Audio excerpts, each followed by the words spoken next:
Welcome to the E-commerce Expert Podcast, where we get up close and personal with the superheroes of e-commerce, getting them to reveal their most profitable tactics and strategies to help you level up your e-commerce game. So fasten your seatbelt and get ready for an info-packed ride with your host, e-commerce entrepreneur and digital marketing OG, Derek Gale. What's up? Welcome to another episode of the E-commerce Expert Podcast. Today we're going to dive deep into a topic that today's guest calls revenue optimization. And our guest today is obviously an e-com superhero. He's the owner of Build, Grow, Scale and the mad scientist behind the data and development of BGS, that's Build, Grow, Scale's revenue optimization system.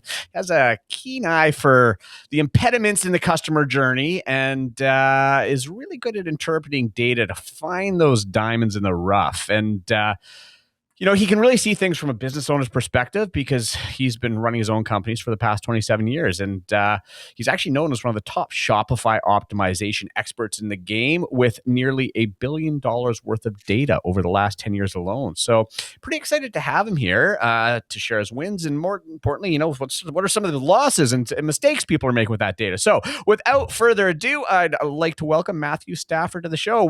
Matthew, thanks for being here. Thanks for having me. I'm excited to see where this goes today.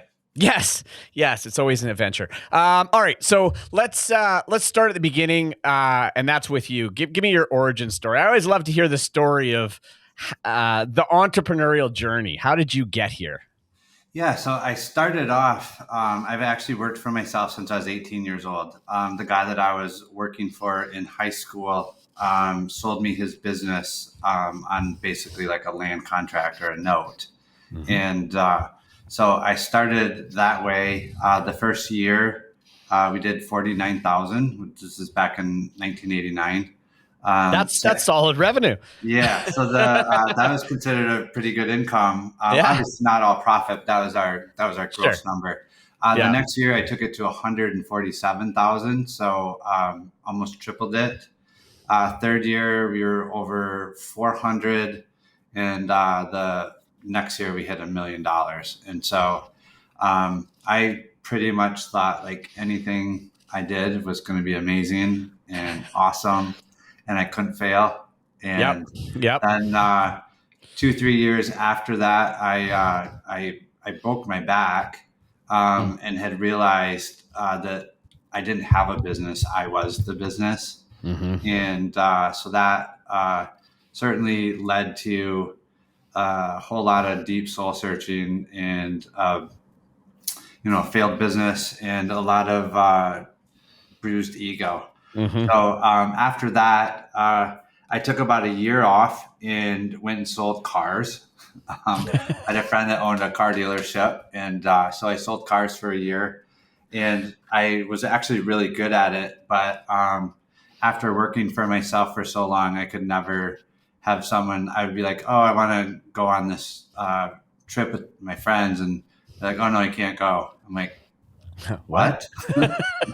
I sell more cars than anyone else here. And he's like, yeah, I know. That's why we can't. Go. And so I actually quit, said, all right, I won't go, but like, I'm going to turn in my 2 weeks. And I went back to work for myself and created a new business and started doing that. So it was in the concrete industry. Mm-hmm. And I grew that up to the point where we were traveling all over the country. I was on the road about 200 days a year. We were doing Walmarts and Menards and Lowe's and all that big concrete flat work. And I went to a Tony Robbins event, and he had this DVD series that he sold called Money Masters. And the first DVD I got was Frank Kern talking about how he sold an ebook on how to teach your parent or your parrot how to talk. How to teach your parrot how to talk. That's right. Yeah. And I was like, Frank. What? You can make money on the internet? Just doing this concrete like all over. I literally had only ever used the internet to like upload blueprints, emails and contracts and stuff like that. Because during high school, I had a scholarship where I went to 2 years of architectural drafting while I was still in school. And I really enjoyed that. And so I was already into the construction stuff and knew it. anyways, I got that DVD, and I remember going home, and I just couldn't stop thinking about it. I'm like, in 5 years, I'm going to be doing this full time. Because our business had got to about 30 people. We were, like I said, we were on the road 200 days a year. Yeah. The weather affected it, Mm-hmm. all kinds of stuff. And around 2000, 2008 is when the economy started crashing. Oh, So the yeah. general contractors in Menards and Walmart, you would bill them after 30 days of work, and then it would usually take them 15 to 30 days to pay you. Well, that started to be 60 days, and it started to be 90 days. And by 2009, we would do an entire job and bill them every month, and we'd get our first payment after the store was already open. And so we became the bank, and the risk versus reward was really difficult. And we Sure. had a general contractor go belly up, and he didn't pay us. And so that was my second crash and burn. Mm-hmm. They owed us $365,000.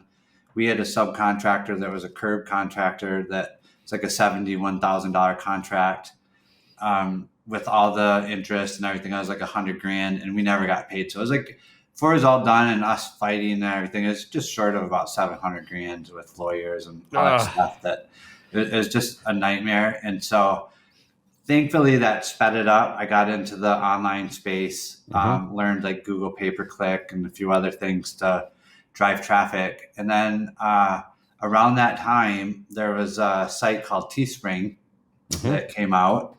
And I literally said, oh, this is cool. We have to kind of pick it up where we left off. And so back to you, Matthew, you were talking about your experience with not getting paid, then and then you went full on into the internet.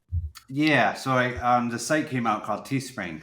Teespring, that's right. I was actually really good at coming up with cool designs. And back then, the Facebook was kind of the Wild West. And so I started with names, and then started teaching other people what I was doing. We're the ones that got Facebook to shut down the name campaigns.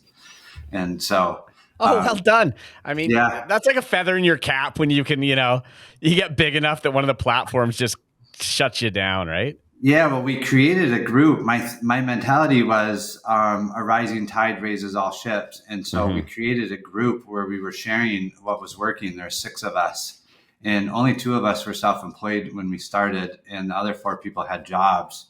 And within 30 days, they'd made more money selling the T-shirts than they had in their job from the last entire year. So as a group, we grew and got really good really fast, and we're kind of innovating. And I ended up selling about $15 million worth of T-shirts. It was I mean, you must have been one of the biggest Teespring sellers. Yeah. Hands down. Sure. Yeah. Yeah. I got invited to Facebook in Toronto. I got invited to Facebook in LA. I got, for sure, Teespring gave us some, gifts that made it much easier, et cetera. So, and anyways, that turned into creating a piece of software.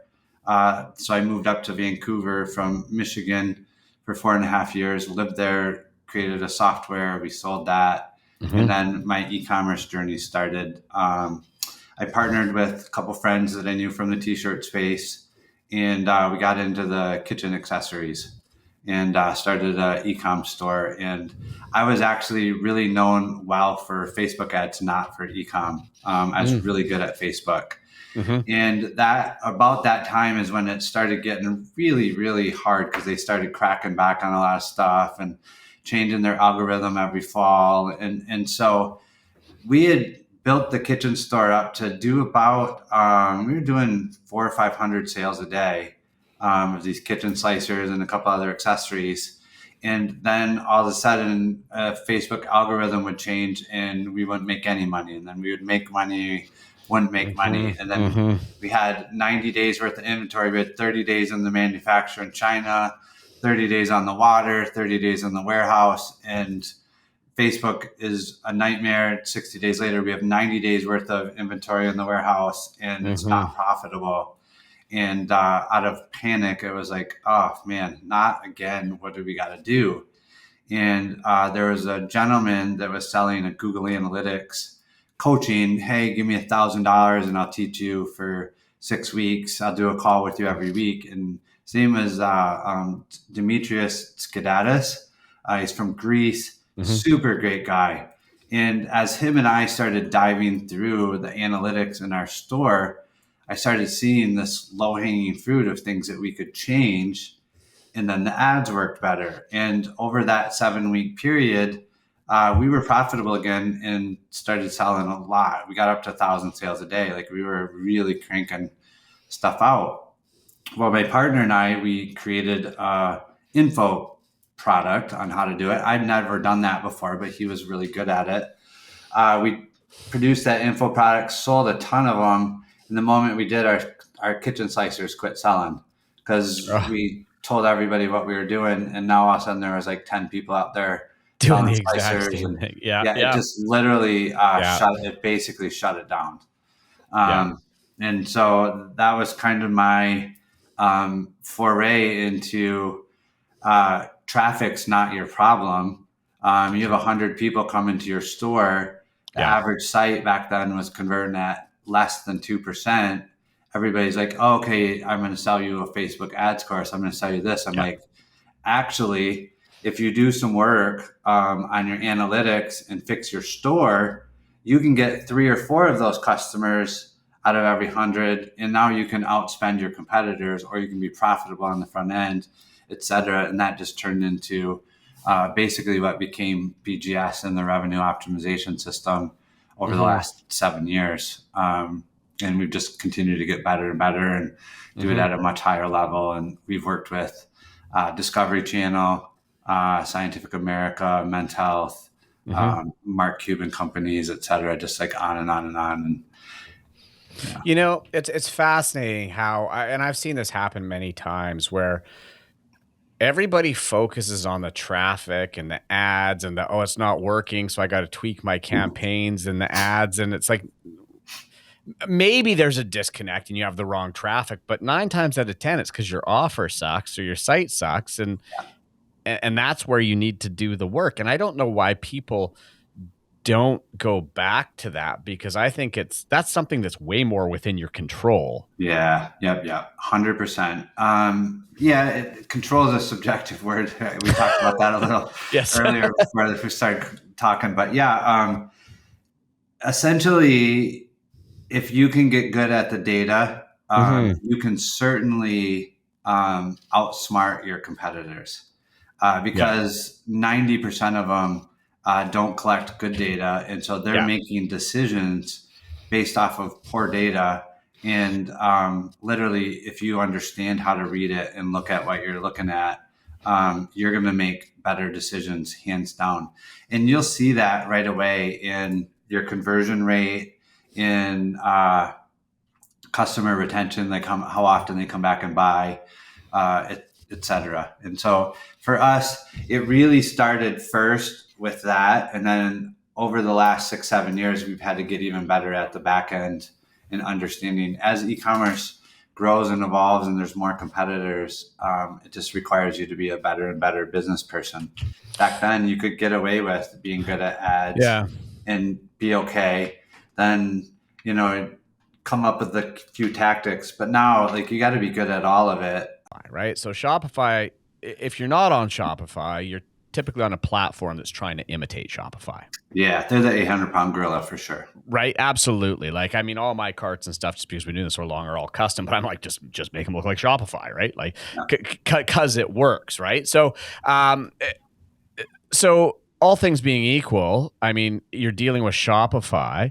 The checkout processes are all very, very similar, right? So when you go into a website, if they're all on Shopify, what are you looking at? Where's the low-hanging fruit? All right. So I'm really glad you said that, because the very first place we do go to is the checkout and the cart. Because if you think about it, if you fix your homepage, which is what most owners care about, and your cart and your checkout's not optimized, the more traffic you send there, you're not maximizing that traffic. You might get a little bit more, but typically you're not going to get more money by starting in the front of the store. So we always start on the back end. The very first thing that we do, and we teach this inside of our paid membership. So I'm going to give your audience a really cool trick. On the thank you page, we put a question, and the question is, what is the one thing that almost made you not buy? And so by doing that, all of these customers who just gave you money will now tell you their friction points and a reason why they almost didn't buy from you. And when you gather that data, they're telling you exactly what you need to fix in order to create more conversions. So that's the number one thing that we do. Yeah. Super, super gold. It'll help you like crazy. The next thing that we do, because unless you're on Shopify Plus, you don't have a lot of ability to change things in your cart. We go in and change the form field text. So under the email, the number one opened email of any email you'll ever send is the order confirmation. And I thought of this based off of the theory that people don't mind giving you information as long as you give them a reason why. Yeah. And so I always try to take these psychological things and then go, oh, how do we apply that to e-commerce? You can go, if you go, hey, can I cut in front of you? You're going to be like, no. But if you go, hey, can I cut in front of you? I'm late. My son's recital is in an hour. Yeah, go ahead. No problem. Like, you gave me a reason, and people, like 87% of people say yes. And so the number one email opened is your order confirmation. So we say email required for order confirmation. That one thing reduced our form field errors for the email like 259%. And so people give you their very best email because they plan on opening it. They don't give you a junk email. Right. Which you're going to see your cart abandons, all these other things go up because you have their very best email. And that's the one that they open and look at. The second form field that we go down to is the phone, which with SMS is huge. We say phone required for shipping notifications. And by changing the form field and those two things, you will see a nice bump in your checkout. So now you've asked the question, they're telling you all the things that are wrong. Now you have a much better form fill rate and you get people's best information. So you're collecting, you're doing much better for your emails, et cetera, all that stuff going out. And then the next thing would be cart. And so we're known for our data and analytics. We test a lot, and all the app companies, they try to tell you that, oh, what's the most important thing is average order value. And I agree, that is extremely important, especially nowadays with ad prices. But the app only tells you what your average order value increased. It doesn't tell you what number of your conversions actually decreased. So maybe just for easy math, your average order value is $50 and you get an extra 10%. So you feel like, oh, great, now I'm getting $55 average order value, but your conversion was 2.7. And now when you've interrupted the sale and started trying to sell them more things in the cart, your average order value went to $55, but you're really converting now at 2.51 or something. Your net overall gain's negative. It's negative. Yeah. And you have less customers. So for us, we always said, no, we want more customers. As long as you have a good product, you get to bring them back. You can get we have customers that have an 80% repeat buyer average. Personally, I think that's too high. It means you're not scaling. But you can use that number as an indicator as how much you can push your ads.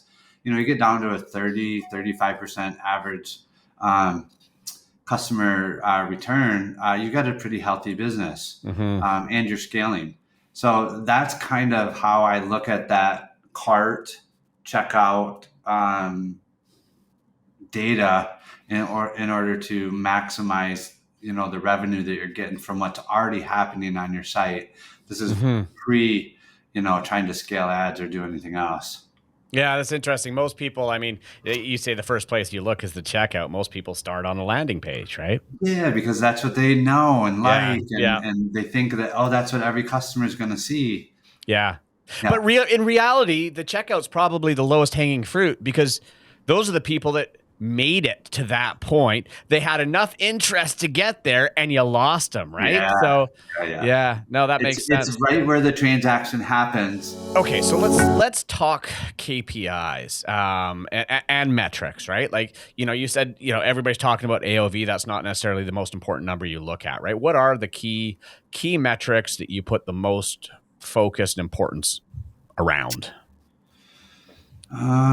Yeah, I definitely think I do think it's important. I just, you can't focus on that Sure. without understanding the downstream effect. Mm-hmm. As long as you start from the back and move forward, you've already handled that. And so then, yes, I think average order value makes a huge difference. Mm-hmm. Because if you get that extra bump on the front end, you can buy more traffic. Mm-hmm. I will say that over the last 24 to 36 months, well, actually, COVID was super easy. The year after COVID got a little harder, and now this year is certainly a different climate. Yes. I would say that we've encouraged people to understand that you really can't be in business to scale if you have to make money on the front end. The Mm-hmm. people who are winning and the people that we work with, they are very happy to have a break-even business on the front end where they can spend 100% of their profit to acquire the customer and then sell them again and again and again with good quality products. Yeah. Those are the people that are winning. The people that sold the widgets and the shitty stuff and the Mm-hmm. things that didn't matter, they can't buy it. They can't buy media profitably anymore, and they don't have any back end. They're done. So Yeah. I would say that once you get your AOV correct, the next most important thing is revenue generated from your email. That is the highest, most leveraged profit because those people they already know, like, and trust you. They've Mm-hmm. bought from you. They're looking for a way to, they want to buy again as long as you stay in front of them, create a relationship. Yeah. Yeah. 100%. I mean, email, it's interesting. I mean, email plays it's the ultimate driver of LTV. It's my highest ROI channel. No question. What about SMS? How are you guys using that? Yeah, for sure. Like, if you're not, we always tell people, like, get SMS on your store immediately unless you don't like money. Like, that's the only reason why you don't do it. It is actually, I believe that it'll pass email this year as far as like the collection of revenue through that. People still look at their phone nonstop and answer their text messages or read their text messages way, way more often than email. And so, we're watching that. The better you get with it, that's literally a game changer. Yeah, fair. Yeah, when we go back to KPIs, I think it's one of those things you got to ask yourself, what am I trying to achieve with this specific offer, right? Because, I mean, to your point, I lose money all day on a lot of my campaigns, and I'm okay with that. And for brands that aren't thinking in that term, well, look, I mean, you've been in the info marketing space, software, stuff like that. Yeah. I mean, I was in the info marketing space. The margins are just obscene. So you can be front of if you can find a way to add a digital offering to your physical product, we've seen that make a huge difference. It's all margin. For them. The truth of the matter is, though, like, obviously, like, I love data and talk about it all the time, and that's really what we are really good at. We're good at reading the data and finding the low-hanging fruit or you said the impediments in their journey. If you don't know your data, you're literally at the whim of everything that happens in the economy and all the other stuff. Yeah. So when it's good, it'll be good. And when it's bad, it'll be bad. And if you don't understand how to go through that and make adjustments, then you're really, you have a cash flow business. You don't have a business. You're done. Yeah. And it's interesting because we are now entering a period, and I guess we've been in it for a little bit now, where you have to be more sophisticated because, I mean, let's face it, the first year of COVID was a license to print money in the world of e-com. I mean, it was stupidly easy. The second year got a little more difficult, but I mean, last quarter last year, it was just the proverbial thud. Everybody went, "Hey, wait a sec," right? And we've seen it with media buy, stuff like that. And if you are not prepared to dig into the data and find those diamonds, as you put it, like you're going to get left behind by the people that are.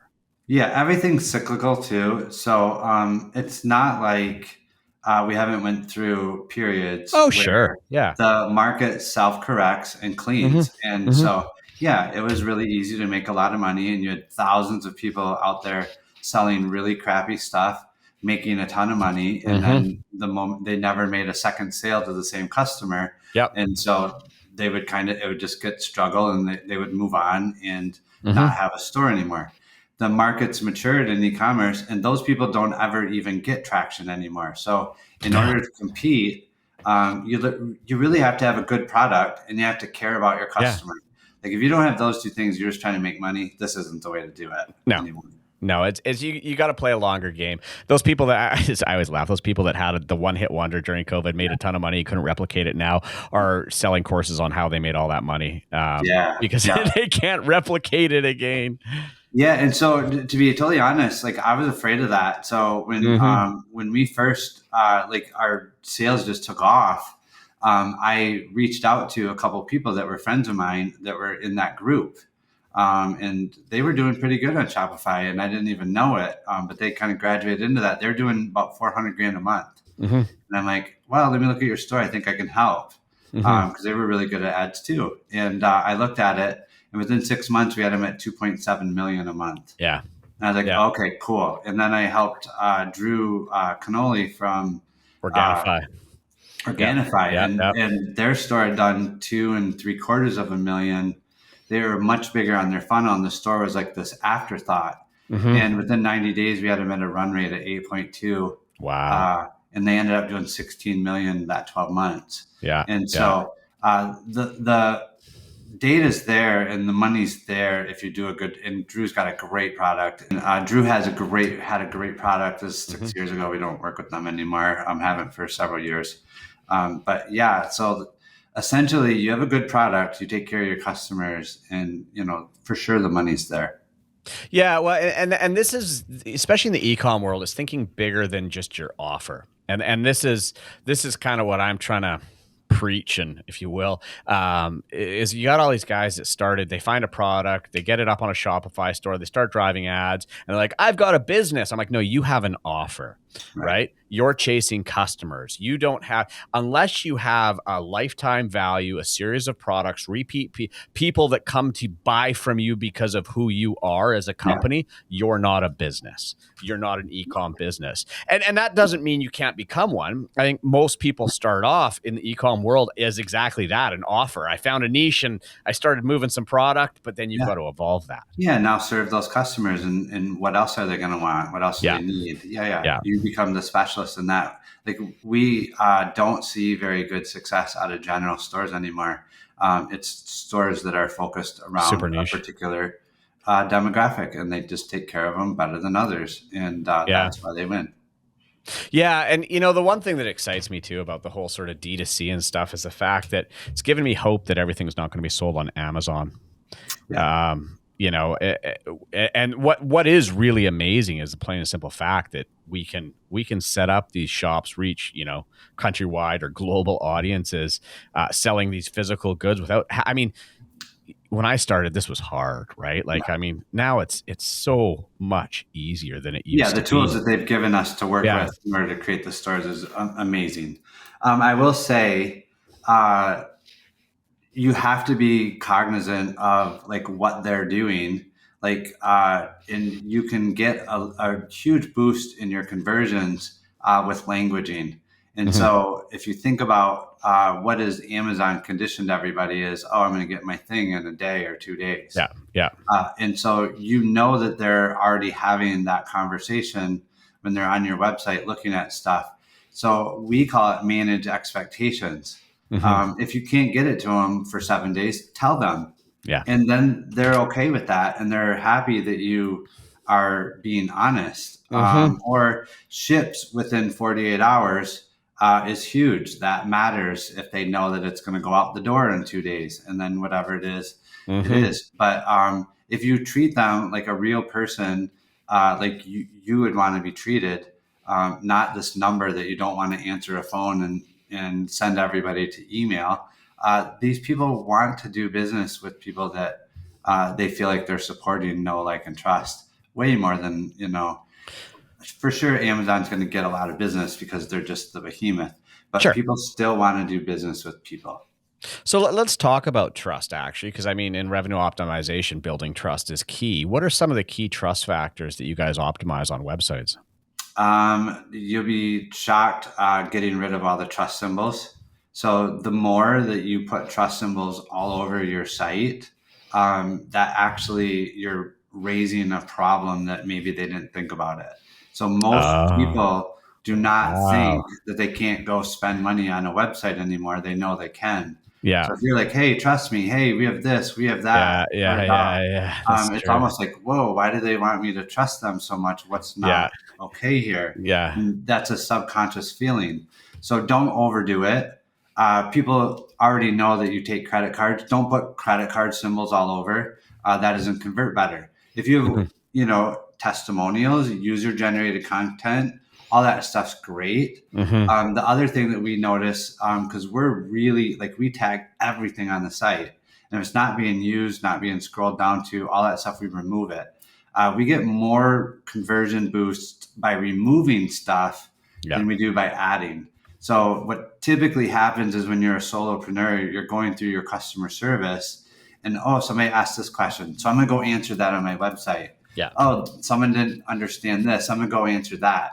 And what they don't realize is after about 8 months of doing that, you're forcing every single customer to go through a path of every single issue that every single person that was on your site. Yeah. And it becomes super cumbersome, really hard to understand, easy, not intuitive, all these things where 80% of your customers never had all those issues, but now you're forcing those 80% to go through Yeah. what the 20% couldn't do. And I always just tell people, like, if you don't think, like, we use the term Homer Simpson it, because if you don't think that people really are inept when they get to their website, go through a customer service log for a little bit and you'll just be like, oh my God, I can't even understand these questions they're answering. But so you just got to learn how to take the ones that are over and over and they mean something, not change your site for every single question that comes up. So that's what I'd say for trust. So what about, to what extent do you need contact info? I mean, live chat, phone numbers. Have you measured how much that increases? Yeah. So for sure, depending on your average order value, that kind of stuff matters. Yeah. If you have a $60 and less AOV, live chat maybe doesn't make sense unless you're really scaling. Anything that requires education, understanding, we try to get them to use live chat. The thing is, you don't have live chat just come up all the time. That actually breaks the user experience. And so what we found converts way better is you only have live chat open if they go to an About Us, or if they go to an FAQ or a Contact Us. Any one of the things where they're looking for an answer, live chat comes up and, hey, how can we help you? It's a huge sales tool. When it just pops up on every page and that's your default, like, hey, we have live chat, we see you're here. Okay, so how much time do you spend on ad copy when you're doing so we don't drive media, but we certainly in all of our partner stores that we partner with, the ad team is in that channel because the languaging and the audience that's driving the clicks, that matters to be congruent on the site. Yeah. And so our data is basically to tell them what's working, what's not working.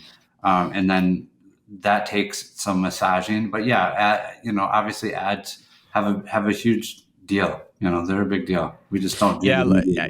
I think one of my favorite words, and I use it all the time, is congruency. I think that's such an important word when you're media buying to landing page to checkout, is having congruency of the message to the entire process. We talk about that too. Like, you'd be shocked how many people will have different color buttons, or the checkout button is the default, whatever Shopify gave them, but their whole store is all done and they've never went and did that. So all of a sudden you get to the checkout page and the logo is like this little symbol they're taking it from the thumbnail that you uploaded. And then the checkout button's a different thing. It's like, am I even on the same site? Yep. The moment that you upload a good image there that has copy that lets them know that they can get a hold of you, that matters. And then the button congruency all the way through, so it doesn't feel like a different site. It feels all the way through that it matters.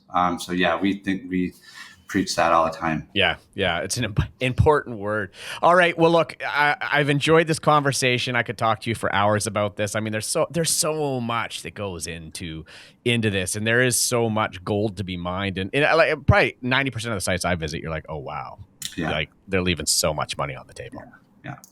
I feel the same way. If they have a good product and they've figured it out, and then you look at their site and it's terrible, this is a winner. Like, exactly. They're doing good. And now this can, I always tell people, we're not a magic bullet, we're the accelerant. Yeah. So if you're looking for that to be your magic bullet, you're really looking at it the wrong way. Like, you got to have a good product. You got to care about your customers, deliver it on time. You have those things, then you can certainly accelerate your journey. Yeah, absolutely. All right. Last question, Matthew. Where can people connect with you? They can email me at matt@buildgrowscale.com, or you can go right to our website, buildgrowscale.com. And we have all kinds of free resources. Like, we're not going anywhere. So we never pressure people like, oh, you got to buy this thing. It's going out of, we're not going to offer it anymore, because we are offering it. This is what we do all day, every day. And so there's all kinds of free resources. You can go there, learn a lot. And if you like what we teach and want to go farther, then there's opportunity to do that. Amazing. Well, thank you very much for being here, sharing today. I've enjoyed the conversation. All right. Thank you very much.